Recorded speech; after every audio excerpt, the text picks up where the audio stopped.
AC ಅವ್ರ ಕಚೇರಿ ತನಕ ಬೃಹತ್ ಕಾಲ್ನಡಿಗೆ ಜಾಥಾ ನಡೀತೈತಿ. ಅದನ್ನು ದೊಡ್ಡದಾಗಿ ಮಾಡ್ತೀವಿ. ಅದು ಎಲ್ಲ ಊರುಗಳಿಗೂ ನಾನೇ ಖುದ್ದು ಬಂದು ಎಲ್ಲ ಹುಡುಗರಿಗೂ ನಾನೇ ಭೇಟಿ ಕೊಟ್ಟು ಎಲ್ಲರಿಗೂ ಹೇಳಿ ತುಂಬಾ ದೊಡ್ಡದಾಗಿ ಹೋರಾಟ ಮಾಡಿದ್ವಿ.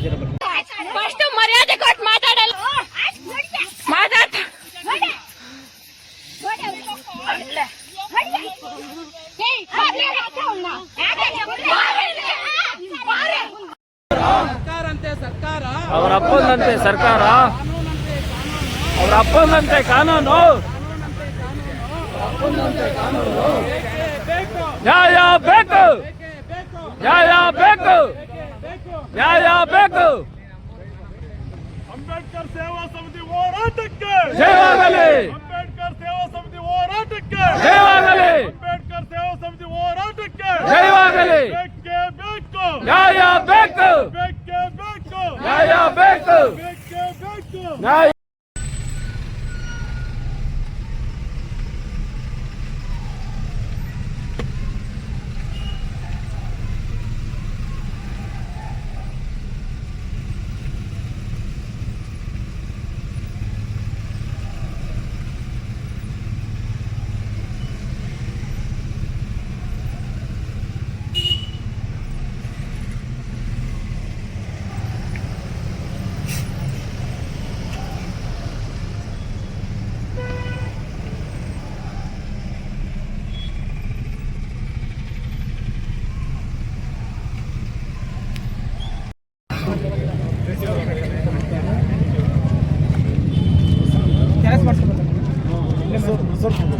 ಅಣ್ಣ ತಹಸೀಲ್ದಾರ್ ಹೇಳ್ಬೇಕಾಗಿತ್ತು, ಏನಂದ್ರು?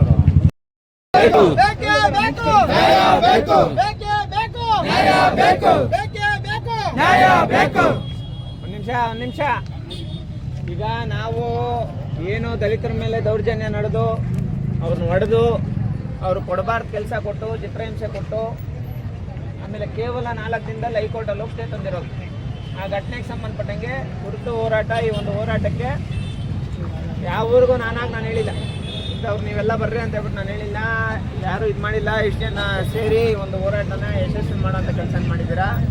ಜೊತೆಗೇನೆಂದರೆ ಇಲ್ಲಿ ನಡೀತಾ ಇರೋಂಥ ದೌರ್ಜನ್ಯಗಳು 1, 2 ಅಲ್ಲ, ಸುಮಾರು ದೌರ್ಜನ್ಯಗಳು ನಡೀತಾ ಇದೆ. ಈಗ ಪೊಲೀಸ್ ಇಲಾಖೆಯವರು ಮಾತಾಡೋಂಗಿಲ್ಲ, ಹೈಕೋರ್ಟಿಂದ ಸ್ಟೇ ತಂದಿದ್ದಾರೆ. FIR ಆದಾಗ ಹೈಕೋರ್ಟಿಂದ ಸ್ಟೇ ತಂದಿದ್ದಾರೆ. ಇಲ್ಲಿ ನಿಜವಾಗ್ಲೂ ಘಟನೆ ನಡೆದಿರೋದೇನೆಂದರೆ ಆ ಅಮ್ಮನ ಇಟ್ಕೊಂಡು ಹೊಡಿತಾರೆ, ಅವ್ರ ಜಮೀನು ಕಿತ್ಕೊಂತಾರೆ. ಕಿತ್ಕೊಂಡಿದ್ದು ಕರೆಕ್ಟಾಗಿ 10 ದಿನಕ್ಕೆ ಎಲ್ಲ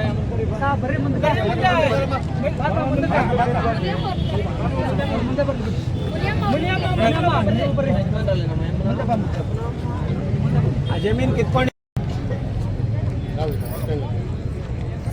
ಓಕೆ ಅವ್ರು ಬಂದಿದ್ದು ಅವ್ರ ಜಮೀನು ಕಿತ್ಕೊಂಡಿದ್ದು ಕರೆಕ್ಟಾಗಿ 10 ದಿನಕ್ಕೆ. ಅಲ್ಲಿ ಏನು ಬೆಳೆ ಬೆಳೀತಾ ಇರೋಂಥ ರೈತ ತೀರ್ಕೊಂತಾನೆ. ಏನಕ್ಕೆ? ಮನ್ಸಿಗೆ ಬೇಜಾರಾಗಿ ಅನ್ಯಾಯವಾಗಿ ನಮ್ಮ ಜಮೀನು ಕಿತ್ಕೊಂಡಿದ್ದಾರೆ ಅಂತ. ಇದಾದಮೇಲೆ 2021-22ರಲ್ಲಿ ಅವಾಗಿರೋಂಥ ಶಾಸಕರು ಈ ಡೂಪ್ಲಿಕೇಟ್ ಅವನು ಗೂಗಳ್ಳ ವೆಂಕಟರೆಡ್ಡಿ ಅನ್ನೋನಿಗೆ ಡೂಪ್ಲಿಕೇಟ್ ಸಾಗುವಳಿ ಮಾಡಿಕೊಟ್ಟು ಅವ್ನಿಗೆ ಮಂಜೂರು ಮಾಡ್ತಾರೆ ಜಮೀನು. ಇವ್ರು 2004-05ರಿಂದ ಸುಮಾರು ಸತತವಾಗಿ ಆ ಜಮೀನಿಗೋಸ್ಕರ ಹೋರಾಟ ಮಾಡ್ಕೊಂಡು ಬರ್ತಾನೆ ಇದ್ದಾರೆ. ಆ ಜಮೀನು AC ಅವ್ರ ಕಚೇರಿ ತನಕ ಬೃಹತ್ ಕಾಲ್ನಡಿಗೆ ಜಾಥಾ ನಡೀತೈತಿ. ಅದನ್ನು ದೊಡ್ಡದಾಗಿ ಮಾಡ್ತೀವಿ. ಅದು ಎಲ್ಲ ಊರುಗಳಿಗೂ ನಾನೇ ಖುದ್ದು ಬಂದು ಎಲ್ಲ ಹುಡುಗರಿಗೂ ನಾನೇ ಭೇಟಿ ಕೊಟ್ಟು ಎಲ್ಲರಿಗೂ ಹೇಳಿ ತುಂಬಾ ದೊಡ್ಡದಾಗಿ ಹೋರಾಟ ಮಾಡಿದ್ವಿ. ಒಂದು. ಎರಡನೇ ವಿಚಾರ, ಇವ್ರ ಮೇಲೆ ದೌರ್ಜನ್ಯ ಆಗಿರೋದನ್ನ ಖಂಡಿಸಿ ಹೈಕೋರ್ಟಲ್ಲಿ ಸ್ಟೇ ಆಗಿತ್ತು. ಆ ಸ್ಟೇಗೆ ಇಲ್ಲಿರೋಂಥ ಸರ್ಕಲ್ ಇನ್ಸ್ಪೆಕ್ಟ್ರು ಖುದ್ದು ಭೇಟಿ ನೀಡಿ ಆ ಜಮೀನಿಗೆ ಸಂಬಂಧಪಟ್ಟಂಗೆ ಖುದ್ದು ಭೇಟಿ ನೀಡಿ ಅಷ್ಟೇ ವೇಕೆಂಟ್ ಮಾಡಿ ಏನು ವೆಂಕಟರೆಡ್ಡಿ ಮತ್ತು ಕುಟುಂಬಸ್ಥರು ಅವ್ರು ರೋಡಿಗಳಿದಾರಲ್ಲ, ಜಾತಿನಿಂದನೇ ಯಾವ ಥರ ಮಾಡ್ತಾರಂದರೆ ಯಮ್ಮನ್ ಚೆನ್ನಾಗಿ ಹಿಡ್ಕೊಂಡು ಹೊಡೆದು ನಿಮ್ಮ ಜಾತಿಯವರು ಎಲ್ಲಿರಬೇಕು ಅಲ್ಲಿರ್ರಿ ಅಂತ ಹೇಳ್ಬಿಟ್ಟು ಎಲ್ಲ ಡೈರೆಕ್ಟಾಗಿ ಮಾತಾಡು. ಆದರೂ ವಿಜಯಪುರದಲ್ಲಿ ಕೆಲವು ಮುಖಂಡರು, ಲೀಡರ್ಸು, ಹುಡುಗರು ಯಾರು ಬರ್ದಿರಾಯ್ತಿತ್ತು, ತುಂಬ ಬೇಜಾರಾಯಿತು. ಇರಲಿ, ಪರವಾಗಿಲ್ಲ. ಆದರೆ ಮುಂದಿನ ದಿನಗಳಲ್ಲಿ ಇವ್ರ ಕುಟುಂಬಕ್ಕೆ ಯಾರೂ ದಿಕ್ಕಿಲ್ಲ. ಎಳವಳ್ಳಿ ಗ್ರಾಮದಲ್ಲಿ ಕೇವಲ 3 ಮನೆ SCಗಳ ಮನೆ ಇದೆ ಅಂತ ಹೇಳ್ಬಿಟ್ಟು ಇವ್ರ ಮೇಲೆ ದೌರ್ಜನ್ಯ ಮಾಡಿರೋದು. ನಾವೆಲ್ಲ ಇದ್ದೀವಿ ಅಂತ ಹೇಳ್ಬಿಟ್ಟು ತೋರಿಸೋದಕ್ಕೆ ಹೋರಾಟ ಮಾಡಿದ್ದೀವಿ. ಹೋರಾಟ ಯಶಸ್ವಿ ಆಗೈತೆ. ಅಧಿಕಾರಿಗಳು ಬಂದು ಏನು ಹೇಳ್ತಾರೆ ನೋಡಿಕೊಂಡು ಮುಂದಿಂದು ಅವನು ಯಾವ ಥರ ಡೂಪ್ಲಿಕೇಟ್ ಮಾಡ್ಕೊಂಡವನೇ, ಬೇರೆ ಬೇರೆ ಕಡೆ ಬೇಕಾದಷ್ಟು ಜಮೀನುಗಳಿದ್ರು ಒಬ್ಬ ಇರೋಂಥ ವ್ಯಕ್ತಿಗೆ ಯಾವ ಥರ ಜಮೀನುಗಳು ಮಾಡಿಕೊಟ್ರು ಅನ್ನೋದನ್ನ ಖಂಡಿಸಿ ಮುಂದಿನ ದಿನಗಳೆಲ್ಲ ಹಂತ ಹಂತವಾಗಿ ಹೋರಾಟ ಮಾಡೋಣ. 7 ಗುಂಟೆ 1 ಎಕರೆ 12 ಗುಂಟೆ ಮಾಡ್ತಾನೆ. ಮಾಡಿದ್ದಾದ್ಮೇಲೆ ಅವನೇನು ಮಾಡ್ತಾನೆ, 2004ರಲ್ಲಿ AC ಕೋರ್ಟ್ಗೆ ಅಪ್ಪೀಲ್ ಹೋಗ್ತಾನೆ. ಎಲ್ಲ ನಂದೇ, ನಾನೇ ಸಾಗುವಳಿ ಹಾಕೊಂಡಿರೋದು, ಅವ್ರದ್ದೇನೂ ಇಲ್ಲ ಅಂತೇಳಿ. ಅದುವರೆಗೂ ಇಲ್ಲಿ ಮೊನ್ನೆ 8ನೇ ತಾರೀಕುವರೆಗೂ, ಹೋದ ತಿಂಗಳು 8ನೇ ತಾರೀಕುವರೆಗೂ ಇವರೇ ಪೊಸಿಷನಲ್ಲೇ ಇರ್ತಾರೆ. ಅದಾದಮೇಲೆ 2022-23ರಲ್ಲಿ ಒಂದು ಮಂಜೂರಾತಿ ಮಾಡಿಸ್ಕೊಂಬಂದು ಇವ್ರು ದೌರ್ಜನ್ಯವಾಗಿ ಅರ್ಧ ಜಮೀನು ಕಿತ್ಕೊಂತಾರೆ. ಕಿತ್ಕೊಂಡಿದ್ದಾದ್ಮೇಲೆ ಎಲ್ಲನೂ ಹೋಗ್ಲಿ, ಅರ್ಧ ಹೋದ್ರೆ ಹೋಗ್ಲಿ, ಅವ್ರನ್ನ ಎದುರಾಕೊಳ್ಳೋದು ಬೇಡ, ಬಲಾಡಿರು ಯಾಕೆ ಅಂದ್ಬಿಟ್ಟು ಇನ್ನು ಅರ್ಧದಲ್ಲಿ ಇರಬೇಕಾದ್ರೆ ಆ ಅರ್ಧನೂ ತಕರಾರು ಇದು ಯಾವುದೇ ಮಂಜೂರು 2024-25ರಲ್ಲಿ ಫಸ್ಟ್ನೇದು ಅವ್ರ ಅಮ್ಮನಿಗೆ 1 ಎಕರೆ 17 ಗುಂಟೆ, ಎರಡನೇದು 2024-25ರಲ್ಲಿ ವೆಂಕಟೇಶಮ್ಮ ಮತ್ತು ಗೌರಮ್ಮ ರಾಮಕ್ಕ ಮೂವರಿಗೂ ಜಂಟಿ ಇದರಲ್ಲಿ ಒಂದೇ ಮನೆಗೆ 2 ಗ್ರಾಂಟ್ ಮಾಡ್ತಾರೆ. ಇವರೆಲ್ಲ 3 ಹೆಂಡ್ತಿರು, ಮರಿಯಪ್ಪನಿಗೆ 3 ಹೆಂಡ್ತಿರು, ಅವರೆಲ್ಲ ಒಂದೇ ಅಕ್ಕನ ತಂಗಿಯರು. ಒಂದೇ ಮನೆಗೆ 2 ಗ್ರಾಂಟು ಕೊಡೋಂಗಿಲ್ಲ, ಎಲ್ಲ ಫೋರ್ಜರಿ ಮಾಡ್ಕೊಂಬಂದು ಇವ್ರನ್ನ ಹೊರಗಾಕೋದಕ್ಕೆ ಸತತವಾಗಿ ಇದುವರೆಗೂ 2 FIR ಆಗೈತೆ. ಮುಂಚೆ ಇವ್ರನ್ನ ದಾರಿ ಮಧ್ಯೆ ಅಡ್ಡ ಹಾಕಿ ಹೊಡೆದಿದ್ರು, ಬಟ್ಟೆಗಳೆಲ್ಲ ಹರಿದು, ಆವಾಗೂ ನ್ಯಾಯ ಸಿಗಲಿಲ್ಲ. ಮೊನ್ನೆ ಹೊಡೆದಿದ್ದಾರೆ, ಆವಾಗೂ ನ್ಯಾಯ ಸಿಗಲಿಲ್ಲ.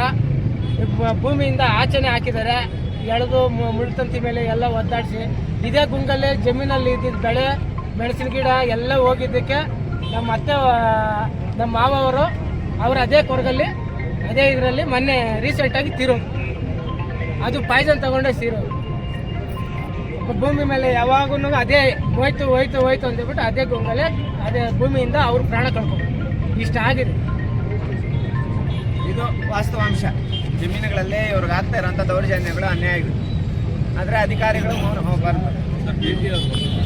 ಒಂದು ನಿಮಿಷ ಯಾರು ದಯವಿಟ್ಟು